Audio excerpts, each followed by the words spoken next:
This video is going to cover section 2.5, the measures of the center of the data.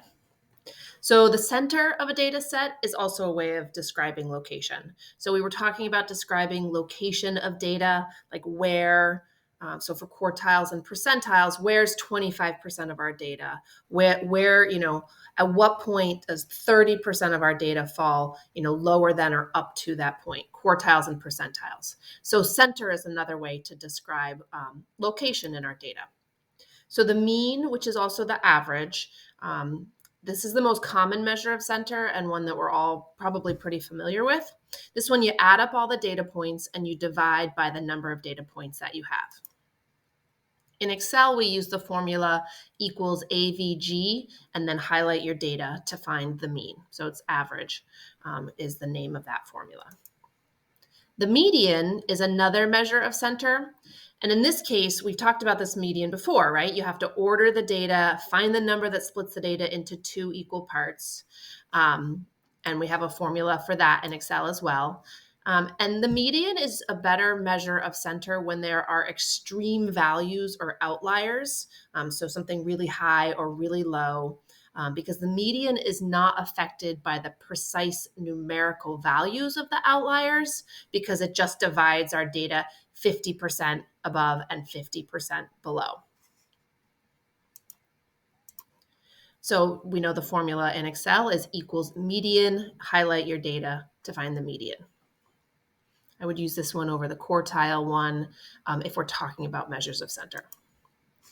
So when we're talking about the mean, we have the sample mean, which is the mean of our sample, and we represent it by an X with a bar over it, and we say X bar, and you can see that up here. The population mean is the mean of the population, and what we represent that with the Greek letter. It looks kind of like a U here, but it's pronounced mu. It's a Greek M. And that's what we use for our population mean symbol. The larger the sample, the closer the sample mean is to the population mean. And we're going to see this sigma notation a lot in formulas going forward. And this sigma notation is a way to represent a sum, which we need when we do averages and means. And this is an uppercase Greek letter S, sigma. And here, sigma with this N represents the sum of the numbers n. So we are going to do an example in Excel. We're going to calculate the mean and the median of this data. This data show the number of months patients typically wait on a transplant list before getting surgery. The data are ordered from smallest to largest. So if you go into Canvas and you open up our Excel sheet with statistics 2.5 and 2.6 examples data only, you can see the first tab here in Excel is called transplant wait times. So we want to find the mean of this data. We want to find the median. So over here, I'm going to type equals average, well, AV, and then, wow, I have a typo. It's not equals AVG, it's equals average. So I'll make a change for the slides that go in Canvas, and I apologize for that error here. So then we're going to go over and we're going to highlight our data. I'm going to use the Control-Shift-Down arrow shortcut to do that. Go back up here, end our parentheses, and hit Enter. So the mean of our data is 13.94872. So the median, again, we're familiar with this one from before. So I'm going to also highlight my data, hit that parentheses and enter, and I get a median value of 13. So you can see the mean is a little higher than the median. And if you look at the transplant wait times, you'll see that we have some of these bigger numbers. And that's what pulled our average, our mean, up a little bit. So the mean is 13.9 and the median is 13. Another example, the following data show the home sale prices for a neighborhood. And you can see this data is not ordered. 389,950, 230,500, etc.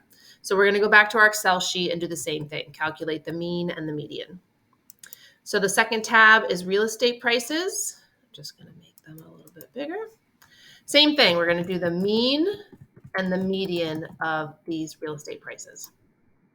So equals average, AVER, and then it pops up. I'm going to highlight this data and hit enter. It was a shorter data set, so I just highlighted it. And I get 864,954. And then for the median, I get 488,000. So that's a big difference. And you can see, even though the data is not ordered, we have a few really large values for these real estate prices, and those definitely affected our mean.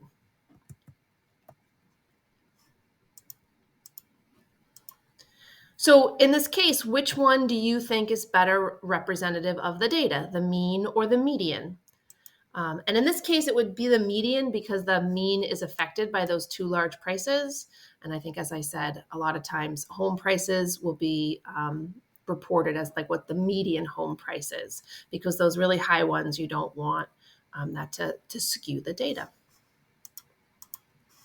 So the mode is the most frequent value in our data set. There can be more than one mode in a data set as long as those values have the same frequency, and that frequency is the highest. A data set that has two modes is called bimodal. And the mode can be calculated for qualitative data as well as for quantitative data. So when you have qualitative data, you can't add them all up and divide by how many you have. It doesn't make as much sense. But you can say which value occurs the most if there is such a value. So if our data set is red, red, red, green, green, yellow, purple, black, blue, the mode is red because that is the color that occurs most frequently. There are 3 reds, 2 greens, 1 yellow, 1 purple, 1 black, 1 blue. So the most commonly occurring, the most frequently occurring color is red. So in Excel, we're going to use the command equals mode.mult and then highlight our data. And this will actually return multiple modes if there are more than one. There are more than one mode formula in Excel that you could use, but some of them only give you one mode, even if the data is bimodal or even multimodal. If there's only one mode, it's called unimodal. I don't know why that wasn't on the slide. So another example, the number of books checked out from the library from 25 students are as followed. We have some zeros, we have a 1, etc. So we are going to find the mode of this data. So go back to Excel, go down here to the Books tab, and we are going to write mode. A little bit bigger. And like I said, I'm going to use the mode.mult. And just notice that, when I'm typing in these Excel commands, it gives me a little bit of information about each command. So this one says it returns a vertical array of the most frequently occurring or repetitive values in array or range of data. So a vertical array. So it's going to give me if there's more than one mode, it's going to give it to me in a column. So if I have stuff in the cells below where I'm typing in this command, it will overwrite it or not be able to. So you want to be careful that you give it enough space if you think you have multiple modes. There is also the mode.sngl, and that returns just a single mode. But if there are more than one, that's not what you want. So we're going to use the mode.mult. We're going to highlight our data, end our parentheses, and hit enter. So our most commonly occurring books checked out is 7. I think it's checked out, or is it checked out from the library? So, we could do a frequency table and we could write each of those frequencies, and then we could see for ourselves by hand which one occurred the most often. But Excel has that nice formula. So we use that. All right, the mode is 7. Is the mode a good measure of center for this data? So it really depends on what you're looking for, right? I think it would be probably fairly valuable to know that that's the the largest or most common number of books that's checked out by students. You might want to make sure you have enough books to satisfy the demand. Or you might actually want to know like the mean or the median for this kind of data. So again, choosing which measure of center you use depends on what you're trying to find out or tell your audience. So here's another example. Try it 2.29. 5 credit scores, 680, 680, 700, 720, 720. What is the mode? Well, here we have 2 780s and 2 720s, and then only 1 700. So this is bimodal data. We have 2 modes, and they are 680 and 720. This is a really small data set. So you could type this into Excel and do the mode.mult function, and it would return the numbers 680 and 720, but you can also just see it from the small data set. So here we're going to get into something that's a little trickier. So when we only have grouped data, like in a frequency table, we don't know the individual data values. We only know the intervals and the interval frequencies. So sometimes in a frequency table, like if we did that books example, we'd have 0, 3, 1, 1, etc. But sometimes we have those intervals like 65 to 67. 7 to 69. And we know the frequencies for that interval of information. So if we want to calculate the mean in that situation, we have to do a little bit more work. Excuse me. We have to estimate the actual mean by calculating the mean of that frequency table. So here you see that formula, that sigma notation I talked about before. So we are going to sum up the frequencies times the midpoints of our intervals and divide by the sum of the frequencies. So F is the frequency of the interval. M is the midpoint of the interval. I thought there was more on that slide, but there isn't. And so we're going to do some sum formulas. We're going to do some multiplication, and then we're going to estimate the mean of the frequency table. So here is a frequency table displaying Professor Blount's last statistics test. Find the best estimate of the class mean. So as you can see, each interval, each grade interval, 50 to 56 and a half, 56 and a half to 62 and a half. And then here are the number of students, the frequencies of each of those intervals. I think we're just going to hop over to Excel now, and we're going to do the work. So our last tab here is where we're going to do this work. I didn't mean to click that. I meant to click this little down. Here we go. All right. So we're going to find the midpoint of each interval. We're going to multiply the midpoint by the interval frequency. We're going to add all those sums up. We're going to divide by the sum of the frequencies. And like I said, or we said before, you can do it by hand or in Excel. So let's find the midpoint of each interval. So if we go into Excel, I'm going to write a little M here because that's going to be the column where I'm going to put my midpoint. And if you want, you can put, your border under here. You can center this if you want. It's totally up to you. So the way to figure out a midpoint is you're going to write an equation. Again, you can do it by hand, but I'm going to show you the equation. Equations in Excel always start with your equal sign. And I am going to start with parentheses. And the two interval endpoints, I'm going to add them together, end my parentheses, and divide by 2. So this one is going to be 50 plus 56.5 divided by 2. Now, 53.25, that one I think was a little bit easier to maybe guesstimate or just see from the numbers what it was. But as you go on, I think it's a little bit harder. But then because the intervals are sort of regular, sometimes you can see a pattern too, and you might not have to do as much math. But Excel does so much of it for us.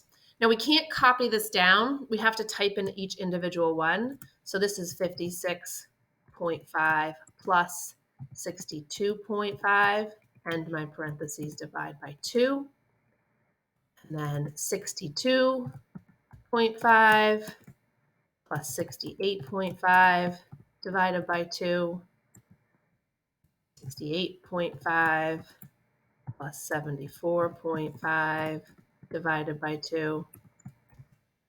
So, slightly tedious as I type each of these in. But you're using what's called the midpoint formula, which you may have learned in another math class and then potentially promptly forgotten, but it's actually coming in handy here for us. 6.5 plus 92.5 divided by 2. And then my last one is 92.5 plus 98.5 divided by 2. So those are all my midpoints. And for some reason, I didn't get the underline like I wanted to. So, excuse me. We found the midpoint of each interval. We're going to multiply the midpoint by the interval frequency. So here it's going to be f, the frequency, times m. So I'm just going to put that there. And I'm going to do this is going to be the frequency, which in this case is called number of students, times my midpoint. That only happened one time, so it was 53.25. This one I can copy down because it's using those cell references, B2 and C2. So this will change each time I pull it down to get the right ones. This 0 makes sense because 0 times 59.5 is 0. All right, so now I have my column of frequency times my midpoints. Now we're going to add all of those, add those sums up, add those products up. So I'm going to do that here. I'm going to write equals sum. So the sum function is what I use when I'm adding things up. And I get a big number, 1,460.25. So if you remember from the slide with the sigma notation, this here is sigma f times m. So then I'm going to divide by the sum of the frequencies. So that's the last thing I need to do.